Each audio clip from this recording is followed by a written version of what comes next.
നമസ്കാരം. അനുഗ്രഹങ്ങളുടെ മാസമായ റമദാൻ ഇതാ നമ്മുടെ പടിവാതിൽക്കൽ എത്തി നിൽക്കുകയാണ്. എന്നാൽ ആ മാസത്തെ അതിന്റെ പൂർണ്ണ അർത്ഥത്തിൽ സ്വീകരിക്കാൻ നമ്മൾ തയ്യാറാണോ? അതിനുള്ള ഒരുക്കം തുടങ്ങേണ്ടത് റമദാനിന് തൊട്ടുമുമ്പുള്ള ഈ ഷബാൻ മാസത്തിലാണ്. അപ്പോ നമുക്കതിനെക്കുറിച്ച് സംസാരിക്കാം. നമുക്കീയൊരു ചോദ്യത്തോടെ തുടങ്ങാം. ഒന്നാലോചിച്ചു നോക്കിയേ. നിങ്ങൾ കഴിഞ്ഞ ഒരു വർഷം ചെയ്ത എല്ലാ നല്ല കാര്യങ്ങളും, നിങ്ങളുടെ നിസ്കാരങ്ങൾ, നോമ്പുകൾ, സദക്കകൾ, ഇതെല്ലാം അല്ലാഹുവിലേക്ക് എത്തുന്നതിൽ നിന്ന് എന്തോ ഒന്ന് തടഞ്ഞു നിർത്തിയാലോ? ആ ഒരു ചിന്ത തന്നെ എത്ര പേടിപ്പെടുത്തുന്നതാണ്, അല്ലേ? നമ്മളിൽ പലരും ഷാബാൻ മാസത്തെ കാണുന്നത് റമദാനിലേക്കുള്ള ഒരു കൗണ്ട് ഡൗൺ ആയിട്ട് മാത്രമാണ്. എന്നാൽ സത്യം പറഞ്ഞാൽ ഇത് അതിനേക്കാൾ ഒരുപാട് മുകളിലാണ്. ഇത് വെറുമൊരു കാത്തിരിപ്പല്ല, മറിച്ച് നമ്മുടെ ആത്മാവിനെ റമദാനിനായി ഒരുക്കിയെടുക്കാനുള്ള ഒരു സുപ്രധാന സമയമാണ്. പണ്ടുള്ള പണ്ഡിതന്മാർ ഷബാൻ മാസത്തെ ഒരു ആത്മീയ ട്രെയിനിംഗ് ഗ്രൗണ്ടായിട്ടാണ് കണ്ടിരുന്നത്. അതായത് റംലാൻ എന്ന വലിയൊരു മത്സരത്തിനു മുമ്പുള്ള ഒരു വാം അപ്പ്. അവരെ മാസത്തിൽ ഖുർആൻ പാരായണം കൂട്ടി നോമ്പുകൾ വർദ്ധിപ്പിച്ചു. എന്തിനാണെന്നോ, നമ്മുടെ ഹൃദയങ്ങളിലെ അഴുക്കുകളൊക്കെ കഴുകിക്കളഞ്ഞ് ഒരു ക്ലീൻ സ്ലേറ്റുമായി റംലാനെ വരവേൽക്കാൻ. പക്ഷേ ഈ തയ്യാറെടുപ്പിന് ഇത്രയധികം പ്രാധാന്യം വരാൻ ഒരു പ്രത്യേക കാരണമുണ്ട്. ഷാബാൻ ഒരു വെറും ട്രെയിനിംഗ് മാസമല്ല, മറിച്ച് നമ്മുടെയെല്ലാം വാർഷിക സ്പിരിച്വൽ റിപ്പോർട്ട് കാർഡ് അല്ലാഹുവിന്റെ മുന്നിൽ സമർപ്പിക്കുന്ന ഒരു മാസമാണ്. അതെ, ഇതാണ് ഷാബാൻ മാസത്തിന്റെ ഏറ്റവും വലിയ പ്രത്യേകത. ഒന്ന് ആലോചിച്ചു നോക്കൂ.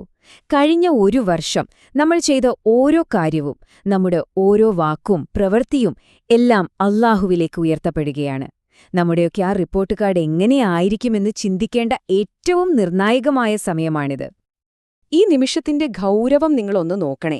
ഒരു പാവവും ചെയ്യാത്ത പാപസുരക്ഷിതനായ പ്രവാചകൻ സല്ലല്ലാഹു അലൈഹി വസല്ലം പോലും തന്റെ കർമ്മങ്ങൾ സമർപ്പിക്കപ്പെടുന്ന സമയത്ത് ഏറ്റവും നല്ലയൊരവസ്ഥയിൽ, അതായത് ഒരു നോമ്പുകാരനായിരിക്കാൻ ആഗ്രഹിച്ചു. അങ്ങനെയെങ്കിൽ ഒരുപാട് തെറ്റുകൾ ചെയ്യുന്ന നമ്മൾ എത്രത്തോളം ശ്രദ്ധിക്കേണ്ടതുണ്ട്? പക്ഷേ ഇവിടെയാണ് ശരിക്കുള്ളൊരു ട്വിസ്റ്റ് വരുന്നത്.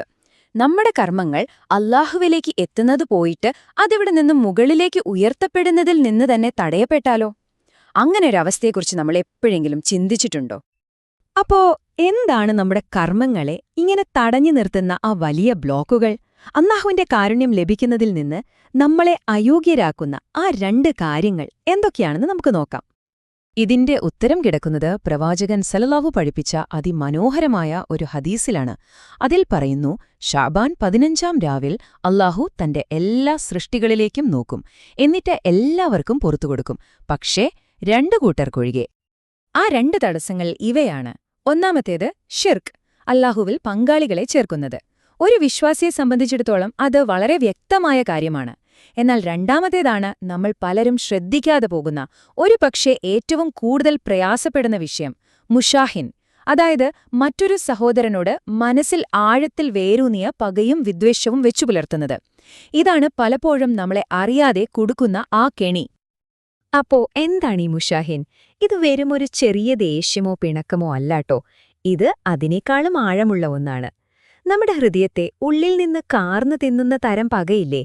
അറബിയില് ഇതിന് ഷഹ്ന ആ എന്ന് പറയും. അങ്ങനെയുള്ള പക മനസ്സിൽ കൊണ്ടു നടക്കുന്നയാളാണ് മുഷാഹിൻ. ഈ വെറുപ്പിന്റെ പാത എത്ര അപകടകരമാണെന്ന് നോക്കിയേ. ഇതിന്റെ തുടക്കം ചിലപ്പോൾ നമ്മൾ ശ്രദ്ധയില്ലാതെ പറയുന്ന ഒരു പരദൂഷണമായിരിക്കും. അവിടെ നിന്ന് അത് മറ്റൊരാളെ ദ്രോഹിക്കണമെന്ന ഉദ്ദേശത്തോടെയുള്ള അപവാദമായി മാറും. അവസാനം അത് അക്രമത്തിലേക്കും ബന്ധങ്ങൾ എന്നേക്കുമായി തകരുന്നതിലേക്കും വരെ നമ്മളെ കൊണ്ടെത്തിക്കും. അപ്പോ എങ്ങനെയാണ് നമ്മുടെ ഹൃദയത്തിലെ ഈ ഭാരമിറക്കി വയ്ക്കുക? അതിന് ഒരൊറ്റ വഴിയുള്ളൂ: വിനയം. നമ്മുടെ ഈഗോ, നമ്മുടെ അഹംഭാവം, അതിനെയൊന്ന് മാറ്റിവെച്ച് മറ്റൊരാളോട് പൊറുക്കാൻ തയ്യാറാവുക എന്ന വലിയ വെല്ലുവിളി ഏറ്റെടുക്കുക. ഈ ഒരു താരതമ്യം നോക്കിയേ. ഒരു വശത്ത് നമ്മുടെ അവസ്ഥ, നമ്മൾ സ്നേഹിക്കുന്നതും വെറുക്കുന്നതുമൊക്കെ നമ്മുടെ വ്യക്തിപരമായ ഇഷ്ടങ്ങൾക്കും ഈഗോക്കും വേണ്ടിയാണ്. മറുവശത്ത് നമ്മൾ എത്തേണ്ട ലക്ഷ്യം മലക്കുകളെപ്പോലെ, അവർ സ്നേഹിക്കുന്നതും വെറുക്കുന്നതും അല്ലാഹുവിനു വേണ്ടി മാത്രമാണ്. ആ ഒരു തലത്തിലേക്ക് നമ്മുടെ ഹൃദയത്തെ ഉയർത്താനാണ് നമ്മൾ ശ്രമിക്കേണ്ടത്. ഖുറാനിലെ ഈ ഒരായത്ത് നമ്മുടെ ഹൃദയത്തിൽ തട്ടുന്ന ഒന്നാണ്. അല്ലാഹു നമ്മളോട് നേരിട്ട് ചോദിക്കുകയാണ്, നിങ്ങൾക്ക് എന്റെ മഗ്ഫിറത്ത്, എന്റെ പാപമോചനം വേണ്ടേ? ഉത്തരം വേണമെന്നാണെങ്കിൽ അതിനുള്ള വഴി ഇതാണ്: മറ്റുള്ളവർക്ക് മാപ്പ് കൊടുക്കുക. നമ്മൾ കൊടുക്കുന്നത് തന്നെയാണ് നമുക്ക് തിരിച്ചു കിട്ടുന്നത്. നമ്മൾ സുജൂദില് നമ്മുടെ നെറ്റി നിലത്തു വെക്കാറുണ്ട്. അത് അല്ലാഹുവിനോടുള്ള നമ്മുടെ വിനയമാണ്. പക്ഷെ അതിനേക്കാൾ വലിയൊരു പരീക്ഷണമുണ്ട്. നമ്മുടെ ഈഗോയെ ചവിട്ടിത്താഴ്ത്തി മറ്റൊരാൾക്ക് മുന്നിൽ വിനയത്തോടെ ഒന്നിറങ്ങിച്ചെല്ലുന്നത്. അത് നമ്മുടെ കവിൾ നിലത്തുവെക്കുന്നതിനു തുല്യമായ സമർപ്പണമാണ്.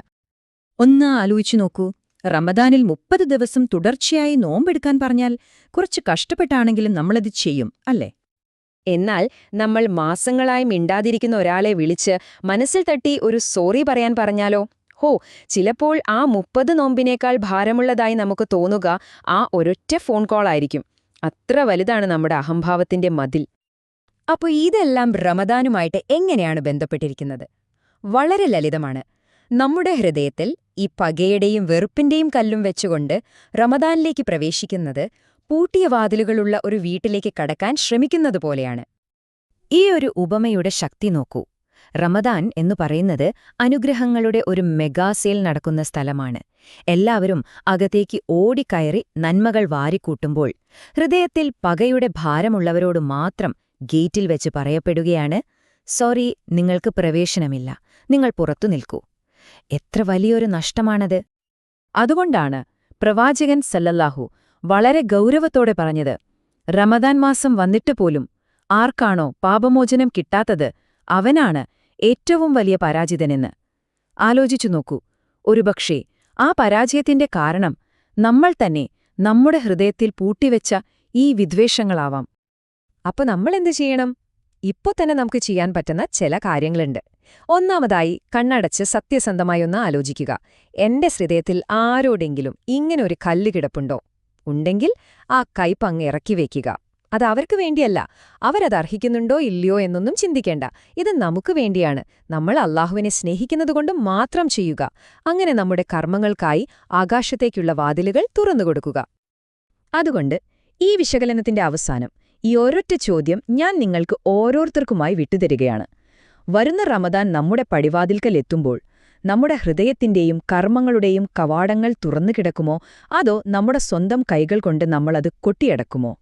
ഓർക്കുക, ആ വാതിൽ തുറക്കാനുള്ള താക്കോൽ ഇപ്പോൾ നമ്മുടെ കയ്യിലുണ്ട്. അതുപയോഗിക്കാനുള്ള സമയമാണിത്.